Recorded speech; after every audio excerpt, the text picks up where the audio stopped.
Philly is boiling right now, and you can feel it in every corner of this city. Another moment in that latest showdown has fans fired up, pointing fingers, and wondering how much more this offense can afford to give away before the season slips out of reach. A single snap flipped the energy instantly, turning what should have been a momentum punch into pure frustration, and the fallout is hitting hard across every debate in town.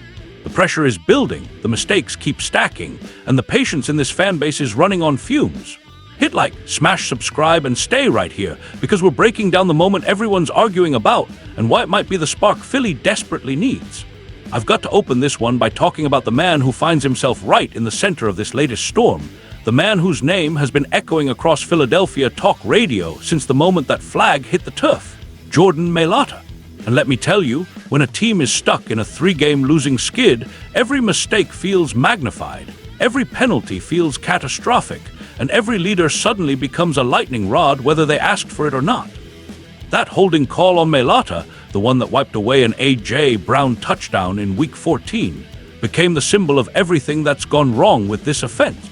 A long, patient, beautifully engineered drive ends with 3 points instead of 7, and you could feel the frustration leaking through the TV screen like steam out of a cracked pipe.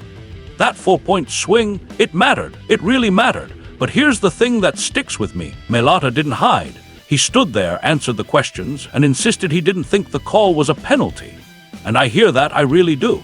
The man says he's lying on the ground, staring back at Khalil Mack, bearing down on Jalen Hurts like a runaway train, and in his mind he's thinking, "Dear God, my quarterback is about to be demolished." That's human. That's relatable. That's the instinct of a lineman who takes personal responsibility for the health and safety of the franchise quarterback. And this is the part Mailata doesn't fully acknowledge, that instinct can cross a line. That instinct can turn into a grab, a tug, a moment of desperation that officials are trained to spot from 40 yards away. And whether you think the call was soft or not isn't the point, because intent doesn't erase technique, and technique is what gets flagged.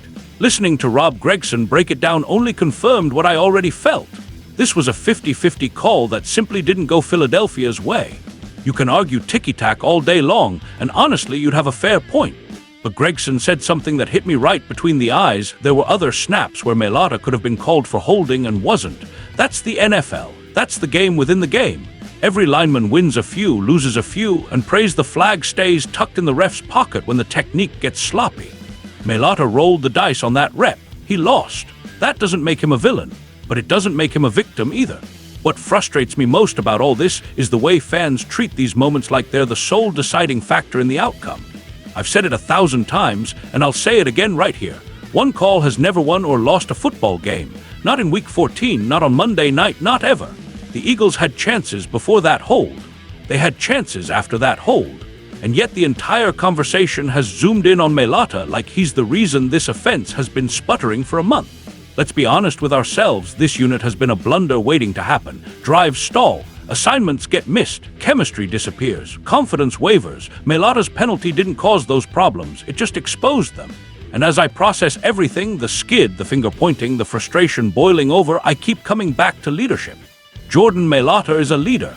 He's earned that through consistency, toughness, and accountability. But leadership isn't about explaining why the penalty wasn't fair. It's about fixing the mistakes that made the penalty possible. It's about elevating the offense when the margins get razor thin. It's about refusing to let your unit collapse under the weight of its own mistakes. And right now, the Eagles need that version of Mailata more than ever, because this season is slipping into dangerous territory where excuses start outnumbering results. So here's my question for you. Do you believe Mailata is being unfairly blamed for this collapse, or is this exactly the kind of accountability the Eagles need from their leaders right now?